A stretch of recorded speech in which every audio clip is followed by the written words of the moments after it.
S-500 missile system is Russia's most advanced new generation surface-to-air missile system. But what is the S-550, and how different is it from the mighty S-500? Hello folks, welcome back to the channel. In today's video we are educating you about the Russian S-550.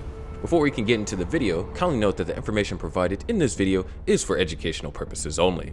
Without further ado, let's dive in. During a press conference, Russian Defense Minister Sergei Shoigu casually dropped a bombshell when he said that the Russian President Vladimir Putin placed a special emphasis on advancing the development of domestic air missile defense systems, as well as the supply of the S-350, the S-500, and the S-550 to the armed forces. While the S-350 and the S-500 missiles were well known, this was the first time a hypothetical S-550 system was mentioned. After years of delay, the Russian military is prepared to deploy the S-500 Prometheus air defense system in the 2020s. The S-550 was previously thought to be a shorter-range spin-off of the S-500, similar to how the 350 was a medium-range missile that complemented the longer-range S-300 and S-400 systems. The Russian state news outlet TASS also recalled the S-550 mobile short-range anti-ballistic missile system, which was built between 1981 and 1988, but never deployed.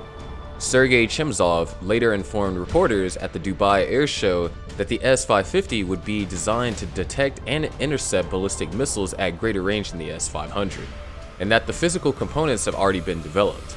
The S-550 is now widely agreed to be a mobile strategic defense system capable of defending against intercontinental range ballistic missiles that arc high into space before showering nuclear doom at speeds of up to 20 times the speed of sound.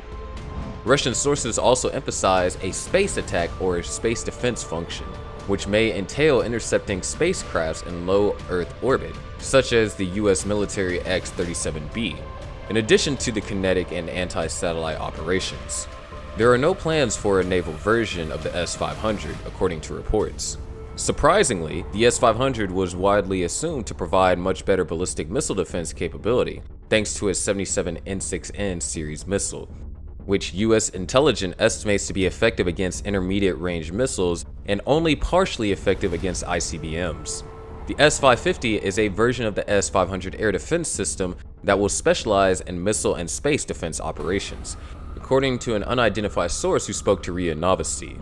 These remarks, which are far from conclusive, could indicate that the S-550 is merely the S-500's missile defense capability repurposed and possibly modified to be more reliable against ICBMs.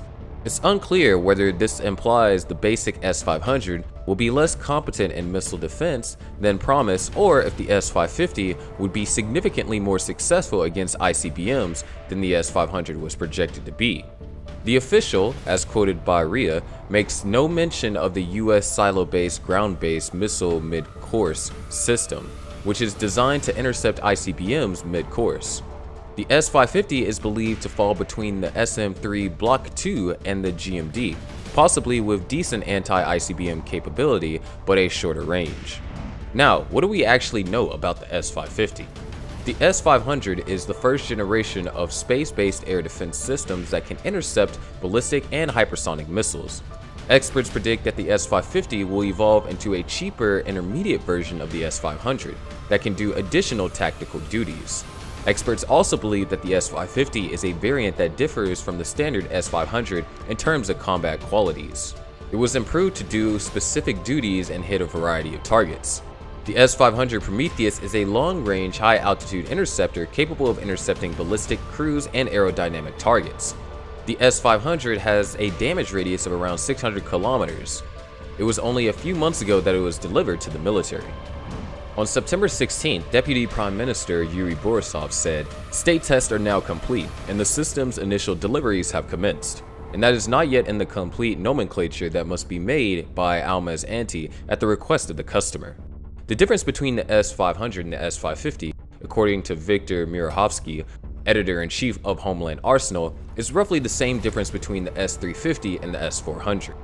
We may draw a comparison between the S-350 and S-400 air defense units, which were designed around the same time but for distinct purposes, he explained. The S-350 is a less expensive option designed for closer targets, while the S-400 is a more expensive option equipped with missiles capable of shooting down long-range reconnaissance aircrafts like the RC-135, ground target designation, and reconnaissance aircrafts like the E-8, AWACS aircraft, as well as strategic bombers beyond their fire range, and other nuclear weapon carriers, says Mierowski. Simultaneously, the S-550 will be a less expensive choice optimized for shorter distances, and the S-500 will be a more expensive option with a longer range and higher altitude. The A-35 Amur, a silo-based anti-ICBM missile defense system, launches 53 T-6 ABM interceptors capable of reaching speeds of up to 17 times the speed of sound to swat down ICBMs carrying a 10-kiloton nuclear payload. However, the A-135 is limited to defending Moscow and its neighboring industrial regions. Because of the 1972 ABM Treaty only allowed Russia and the US to install 2 ABM sites, one to guard ICBM silos and one to protect the capital. However, in 2002, the US pulled out of the ABM Treaty and began developing the GMD missile defense system, which is now housed in silos in Alaska and provides continental US protection, albeit with a limited inventory of just over 40 to 60 interceptors. The tiny number of ABMs was designed to persuade Russia and China that GMD wasn't meant to undermine their nuclear deterrence capability, but rather to deter threats from smaller potential nuclear actors. Beijing and Moscow, on the other hand, view things differently and have spent tens of billions of dollars creating more powerful nuclear weapons to counter GMD. It is worth mentioning that even a limited ICBM defense could thwart a small-scale nuclear attack by a major power aimed at achieving limited military objectives or as a political show of force. With the S-550, Russia appears to be finally taking advantage of the ABM Treaty's breakup to broaden the scope of its anti-ICBM defense beyond the Moscow region. Currently, the A-135 is being replaced by a modified A-235 Noodle ABM, which has the potential to considerably extend missile defense coverage over Western Russia and incorporate hit-to-kill missiles to supplement or replace nuclear interceptor missiles entirely. But why is Russia also working on a mobile S-550 BMD system? First, road mobility will make it easier for interceptor missiles to disperse geographically, perhaps extending or improving defense in locations far from Moscow. It is also logistically convenient that the S-550 will either stay the same or become an add-on to future staple S-500 air defense battalions. Mobile platforms are also more difficult to find and destroy with stealth planes and cruise missiles, which would most certainly try to degrade Russian air defense in high-intensity battles with the US. Ballistic missile defense against conventional missiles could be far more vital to the Russian military in the near future than it has been previously. Because the Intermediate Range Nuclear Forces Treaty has expired, the US military is introducing a slew of new medium-range missiles, including non-nuclear hypersonic glide vehicle weapons launched from Army vehicles and Navy submarines. That implies Russian BMD regiments may have their hands full neutralizing strikes from such weapons, even if the fight does not escalate nuclear. Of course, assessing whether a dual-capable missile attack is conventional or nuclear, as well as selecting how many high-end missile defense interceptors, if any, to invest in repelling conventional attacks when the threat of a nuclear strike lurks down the road would be difficult. In a self-perpetuating feedback loop, Russia's developing BMD capacity could have an influence on the US missile defenses.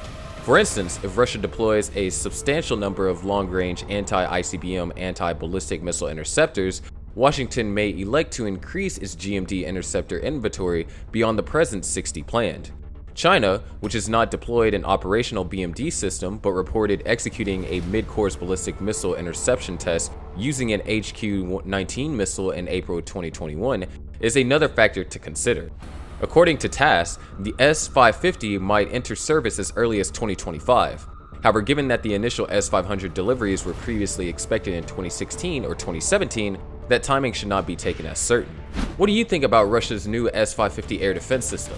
Do let us know in the comments section below. If you enjoyed this video, please check out our other videos.